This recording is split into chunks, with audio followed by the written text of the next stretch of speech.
Welcome back. Bulletin का आगाज करेंगे। सबसे पहले बात करेंगे बदतरीन लोड शेडिंग पर। कराची के शहरियों का पारा हाई। माड़ीपुर पर बिजली की बंदिश पर होने वाला एहतजाज शिद्दत इख्तियार कर गया। पुलिस की जानिब से मुजाहिरीन पर शैलिंग और लाठीचार्ज। मुजाहिरीन के पथराव से पुलिस एहलकार जख्मी हो गया। ताजा तरीन सूरत हाल क्या है ये बता रहे हैं हमारे साथ। बिल्कुल देखिए, मैं इस वक्त माड़ीपुर पर उस मकाम पर मौजूद हूँ जहाँ एक जानिब गली के अंदर एहतजाजी मुजाहिरीन मौजूद हैं जिन्होंने पहले पुलिस पर पथराव किया, उसके बाद इन गलियों में दाखिल हो। दूसरी जानिब एक कैमरामैन दिखा सके कि ये सड़क पर ट्रैफिक रवा दवा है और जो नेटी जेटी की जानिब ये ट्रैफिक जा रहा है। ASP आतिफ अमीर हमारे साथ मौजूद हैं। आप ये बताइएगा इस वक्त सूरत हाल क्या है? देखें, इस वक्त सूरत हाल जो है वो अंडर कंट्रोल है। थोड़ा सा मॉब जो है वो मुश्तिल है। मैं इसमें आपको बस ऐड करना चाहूँगा, हमारा नैरेटिव ये है कि कल 4 बजे से रोड बंद है। यहाँ से हब चौकी और यहाँ से बोर्ड बेसिन तक जो है वो ट्रैफिक कंजेशन थी। कल से मुज़ाकरात जारी हैं। आज सुबह 5 बजे मैंने खुद ज्वाइन किया, तो हमने इनसे रिक्वेस्ट की। इन्होंने कहा कि इलेक्ट्रिक को बुलाया जाए, हमारे साथ वो मुज़ाकरात करें। हम देखेंगे क्या हो रहा है यहाँ पर। सामने की जानिब से दोबारा पथराव हुआ है और ये देखें कैमरा में दिखा सके कि पुलिस की जानिब से पेशकदमी की गई है और दोबारा से यहाँ पथराव शुरू हो गया है और बड़ी तादाद में मुजाहिरीन चारों तरफ से निकल कर आए।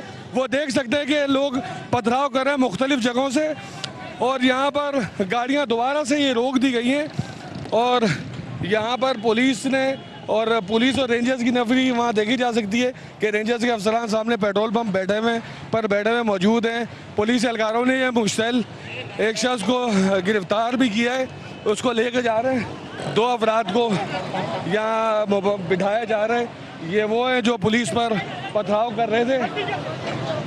मुश्तिल मुजाहिरीन को पुलिस लेकर जा रही है और यहाँ पर खातून की जानिब से उतारने की कोशिश की जा रही है, लेकिन पुलिस ज़बरदस्ती इनको डालकर ले गई और वो चलती गाड़ी से जो मुश्तिल शहरी था वो उतरा है और पुलिस की जानिब से इस वक्त सूरत हाल को कंट्रोल करने की कोशिश की जा रही है। पुलिस की जानिब से एक मरतबा फिर जो मुश्तिल मुजाहिरीन थे उनके खिलाफ ऑपरेशन शुरू कर दिया गया है। हम देख रहे हैं कि मज़ीद सूरत हाल क्या होती है। जी, और हवा बंद, पानी बंद, शदीद गर्मी में बिजली भी बंद है। गैर एलानिया लोड शेडिंग पर आवाम का गुस्सा बढ़ने लगा। कहते हैं शहबाज हुकूमत ने आते ही लोड शेडिंग का अजाब मुसल्लत कर दिया। बिजली नहीं आ रही लेकिन बिल टका कर आ रहे हैं। लगता है अब मसाइल के हल के लिए हुकूमत के खिलाफ बाहर ही निकलना होगा। मुल्क में बिजली का बहरान जारी है। शॉर्टफॉल एक बार फिर 6000 मेगावाट तक पहुंच गया है। शहरों और देहात में लोड शेडिंग का दौरानिया 8 घंटे तक पहुंच गया। बिजली की तलब 28,500 मेगावाट से तजावुज कर गई, जबकि पैदावार 22,000 मेगावाट है। और PTA रहनुमा फारूक हबीब की जानिब से ट्वीट किया गया। वो लिखते हैं कि हुकूमत ने अवाम को 16-16 घंटे के लोड शेडिंग के रहमो करम पर छोड़ दिया। 3 माह में नालायक वज़ीर आज़म की नाअहली से लोड शेडिंग काबू से बाहर हो गई। जुलाई में भी आवाम को लोड शेडिंग का सामना करना है। ये तबाही हुकूमत बन गई है। हमजा शहबाज की हलफ बर्दारी के खिलाफ दायर अपीलों पर लाहौर हाई कोर्ट में समाअत एक बार फिर शुरू हो गई। आबिद खान हमारे साथ हैं, उनसे मजीद जानेंगे। आपको बताएं कि वक्फे से पहले अदालत ने कहा हम सुप्रीम कोर्ट के फैसले पर अमल करना चाहते हैं। अमल दरामद कौन और किस तरह कराएगा देखना है। सुप्रीम कोर्ट ने पंजाब के इलेक्शन को अदालती फैसले के ताबे किया था। हमजा के 197 वोटों से 25 निकाल दिए जाएं तो क्या सूरत हाल होगी। अदालत का यह भी कहना था इलेक्शन डिप्टी स्पीकर ही कराएगा। लाहौर हाई कोर्ट का फैसला मौजूद है जिसे चैलेंज नहीं किया गया। अगर 16 तारीख पर वापस चले जाएं और इसे ख़त्म कर दें तो बहरान पैदा हो जाएगा। फैसला आज ही करना चाहते हैं। सिर्फ सुप्रीम कोर्ट के फैसले पर अमल दरामद की हद तक फैसला देंगे। समाअत एक बार फिर शुरू हो चुकी है। आपको आगाह करें, हमजा शहबाज की हलफ बर्दारी के खिलाफ दायर अपीलों पर लाहौर हाई कोर्ट में समाअत एक बार फिर शुरू हो गई।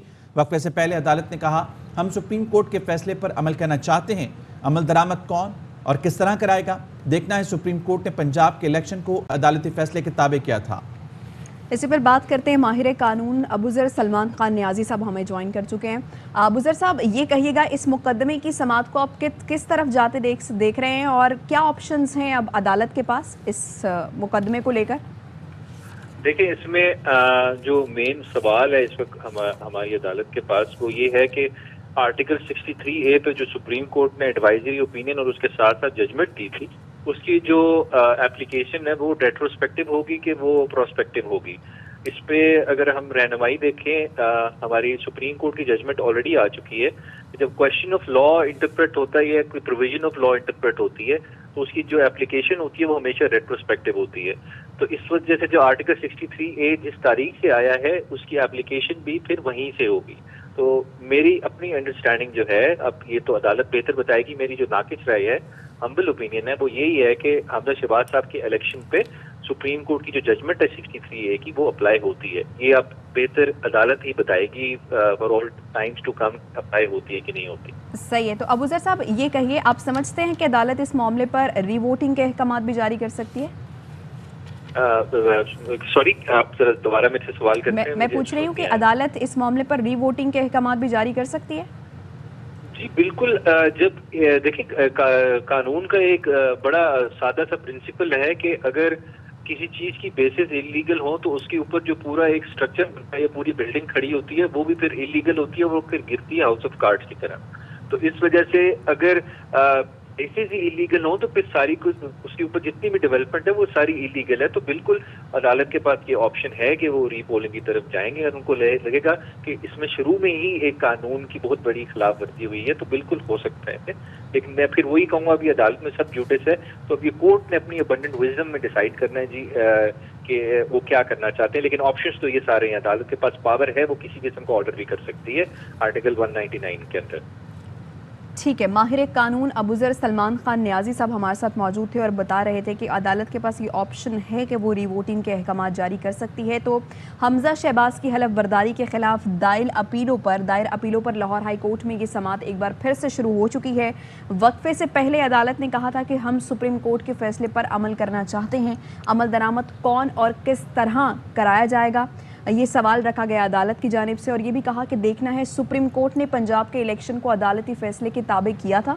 हमजा शहबाज के 197 वोटों से 25 निकाल दिए जाएं तो क्या सूरत हाल होगी। अदालत का ये भी कहना था कि इलेक्शन डिप्टी स्पीकर ही कराएगा।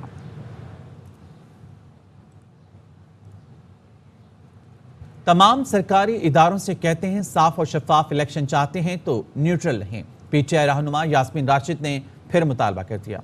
अदालत के बाहर मीडिया से गुफ्तगू में कहा, एक अदालत से दूसरी अदालत, मौजूदा हुकूमत ने चाहती क़यादत इंतखाबी मुहिम ना चला सके, लेकिन ये जो चाहें कर लें, जितनी मर्जी ओछे हथकंडे इस्तेमाल कर लें, हम भरपूर तरीके से इलेक्शन लड़ेंगे।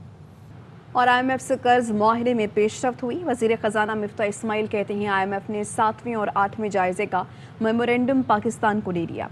आज सुबह memorandum of economic and financial policies मौसूल हो गया है। पाकिस्तान को जुलाई के शुरू में IMF से नई किस्त मिल जाएगी। पाकिस्तान IMF से मौजूदा प्रोग्राम $8 अरब तक बढ़ाने और आइंदा साल तक तौसी के लिए कोशां है। पीटीआई रहनुमा हमाद अजहर कहते हैं, आने वाले दिनों में महंगाई की खौफनाक तरीन सूरत हाल नजर आ रही है। अरबाब इख्तियार को घबराहट है, अवाम को सड़कों पर कौन निकालेगा और कैसे रोका जाए। सोचना ये चाहिए, महंगाई के मारे खुद सड़कों पर अवाम किसकी बात सुनने को तैयार होगी। कुछ मजीद खबरें एक ब्रेक के बाद। बराह रास्त आपको लाहौर ले चलेंगे, शेख रशीद न्यूज़ कॉन्फ्रेंस कर रहे हैं। इलेक्शन है, इसकी कोई कानूनी हैसियत नहीं, क्योंकि 63A का फैसला अभी आना है और ये महंगाई कंट्रोल करने आए थे। महंगाई ने इन्हें कंट्रोल कर लिया है और ये जिस साजिश के तहत इमरान खान को उतारा गया कि आप देखें कि तरक्की पजीर मुल्कों की जो कॉन्फ्रेंस हुई उसमें पाकिस्तान को नहीं बुलाया गया।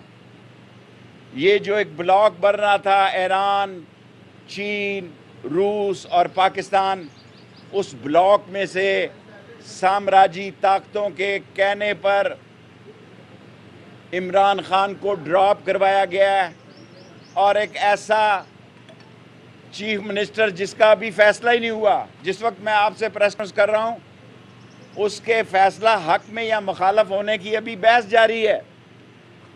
और मरकज़ की हालत क्या है, क्या कह रही है MQM? कल लोगों ने सुना है, उन्होंने कहा, वसीम को मैंने खुद सुना कि इनफ इज़ इनफ। बाप क्या कह रही है कि हमें धोखा दिया गया। वतानी ने कल कहा कि हमने प्राइम मिनिस्टर को कहा, ये सारे चैनल ने लाइव दिखाया है। फिर हमने दूसरे लोगों से कहा और फिर हमने असली बाप के बाप को कहा। जब असली बोतानी ने कहा, लोगों को कहा, तो फिर हमारा काम हुआ।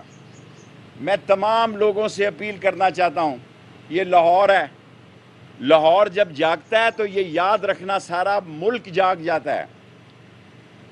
लाहौर जब जागता है तो आंधी और तूफान और जिस जोश और जज्बे से लाहौर जागता है, फिर सारा पाकिस्तान इस ट्रेंड को फॉलो करता है।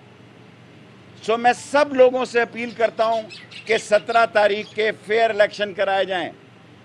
हुकूमत मुझे गिरफ्तार करना चाहती है, बड़े शौक से कर ले। मैं एक सीट का लीडर जरूर हूं, लेकिन मैं आपको ये बात बताना चाहता हूं कि मैं इमरान खान के साथ 2 तारीख के जलसे के लिए रावलपिंडी से निकलूंगा। मैं लाल हवेली से निकलूंगा। किसी को एतराज है तो शौक से हो, क्योंकि ये पुरअमन जलसा करने जा रहा है इमरान खान 2 तारीख को। और इस पुरअमन जलसे में सिर्फ रावलपिंडी और इस्लामाबाद का जलसा है। और वो लोग जो नून लीग की खातिर मारें खाते रहे, जो 5 साल धक्के खाते रहे, वक्त आने पर वोट को इज्जत दो ने उन लोगों को टिकट दिया है जिन्होंने 25-25 करोड़ रुपया भी लिया, जमहूरियत का मुंह भी काला किया और नून लीग की सियासत को भी दफन किया। और मैं कल से आया हुआ हूं, मैंने सुबह नाश्ता किया है 2 जगहों पर नाश्ता किया है। आप खुदा पे यकीन करें कि वो लोग जो नून लीग के सपोर्टर थे वो टोटली बदले हुए हैं। उन्होंने मुझे कहा दोनों नाश्ते की जगह पे कि शेख साहब इमरान खान को वोट देंगे, ये भी झूठे निकले और इन्होंने भी वक्त आने पर वही कुछ किया जिसका हम इनसे उम्मीद नहीं रखते थे।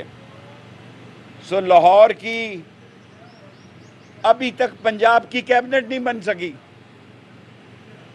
वो हसन मुर्तज़ा को पीपल्स पार्टी का सीनियर वजीर अभी तक कोई महकमा नहीं मिला।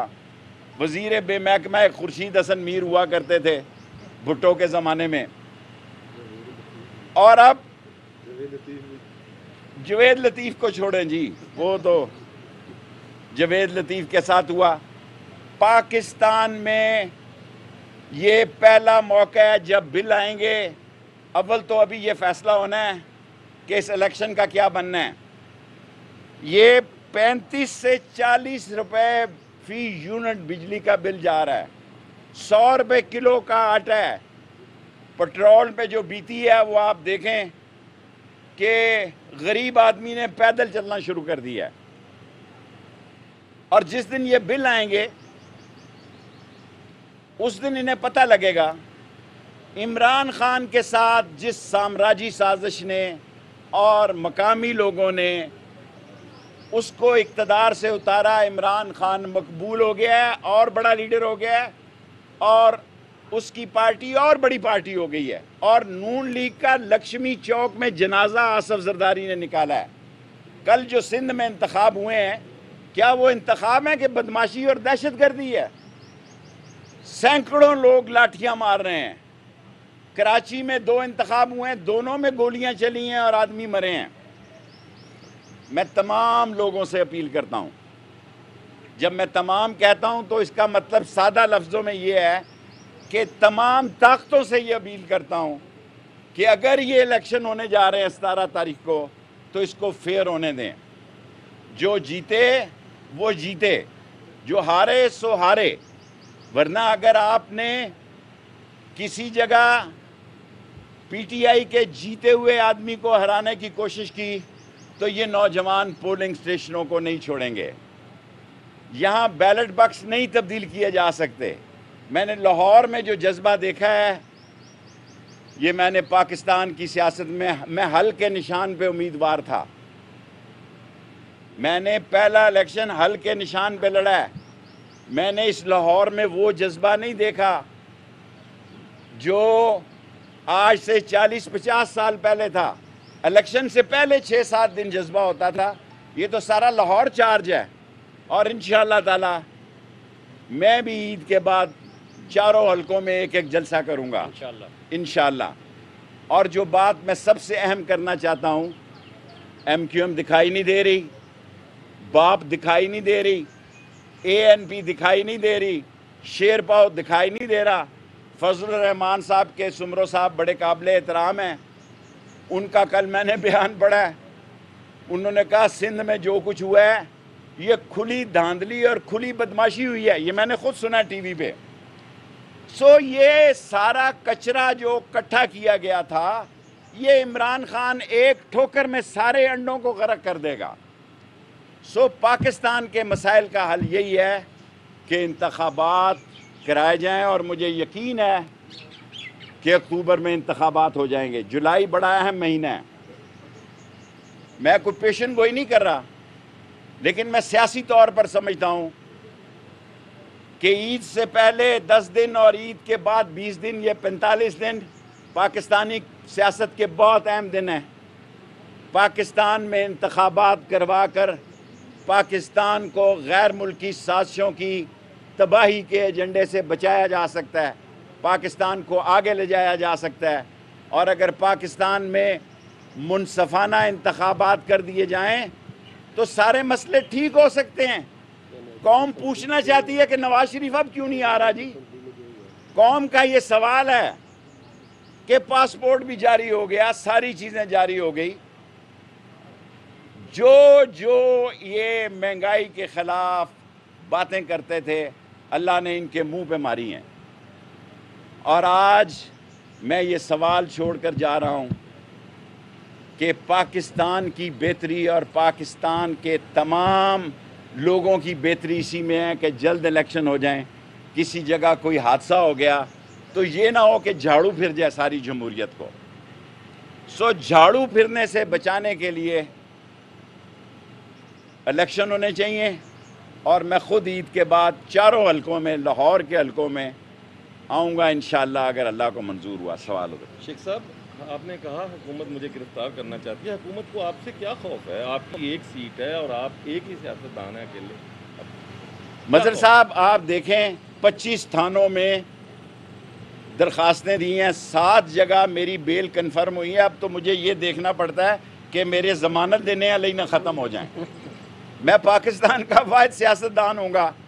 पहले भुट्टो वगैरह ने मुझे कत्ल में और दूसरे में इन्होंने दहशत गर्दी में 7 अदालतों से तो मेरी ज़मानत हो गई है और 7 ज़मानती मैंने ढूंढ ली हैं।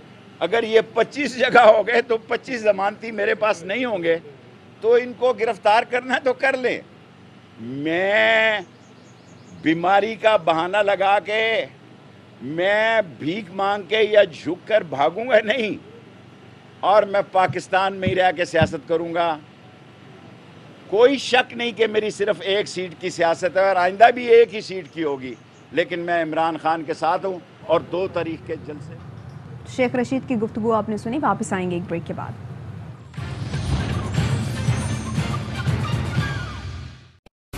अहम तरीन खबरें अब एक क्लिक की दूरी पर। आपके पसंदीदा टॉक शोज हों या अहम मुल्की या गैर मुल्की शख्सियात की न्यूज कॉन्फ्रेंसेस, हर लम्हा बाखबर रहने के लिए सब्सक्राइब करें हमारा YouTube चैनल। मौसम की सूरत हाल हो या खेल के मैदान से खबरें, अपने मोबाइल फोन से मुल्की और बैनुल-अक़वामी अहम खबरों तक रसाई के लिए डाउनलोड कीजिए मोबाइल ऐप। बावसूख ज़राए से मुसद्दिका खबरों, तज्ज़ियों और तबसरों से मुस्तफ़ीद होने के लिए विजिट कीजिए पाकिस्तान की सबसे बड़ी न्यूज वेबसाइट www.arynews.tv। इन सब के अलावा पाकिस्तान का सबसे बड़ा फेसबुक पेज हो, सबसे बड़ा न्यूज इंस्टाग्राम अकाउंट या फिर ट्विटर, ARY न्यूज पहुंचा रहा है खबरें सबसे पहले आप तक, ताकि आप रहें हर लम्हा बाखबर।